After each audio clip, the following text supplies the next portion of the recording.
دعا کے بارے میں بہت سے سوالات آتے ہیں کہ دعا کس وقت مانگیں، کون سی مانگیں۔ میرا اس کا ایک سادہ سا ایک آسان سا فارمولا ہے، اور وہ یہ ہے کہ دعا ہر وقت مانگے، ہر جگہ مانگے اور ہر شے کے لیے مانگے۔ مسلمان کی زندگی کا دعا کے ساتھ بڑا گہرا تعلق ہے۔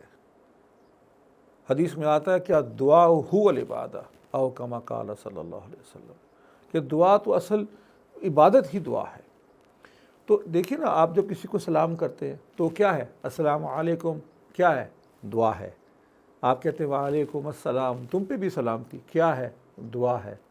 کوئی آپ کو پانی کا گلاس پکڑاتا ہے، آپ کہتے ہیں جزاک اللہ خیر، اللہ تمہیں جزائے خیر دے، دعا ہے۔ تو کچھ بھی ہو جائے، چھوٹا سا چھوٹا کام بھی ہو جائے، تسمہ بھی کہتے ہیں ٹوٹے تو اللہ سے ہی مانگو۔ گاڑی میں، موٹر سائیکل میں پیٹرول ڈلوائیں، اس ڈالنے والے کو بھی دعا دے دیں، اس پمپ والے کو بھی دعا دے دیں۔ خریداری کریں، دعا دے دیں۔ گھر میں داخل ہوں، گھر والوں کو دعائیں دیں۔ ہر وقت مانگیں، بے شک اپنی زبان میں مانگیں۔ مسنون دعائیں یاد کر لیں تو اس سے بہتر خوبصورت الفاظ تو کوئی نہیں ہو سکتے۔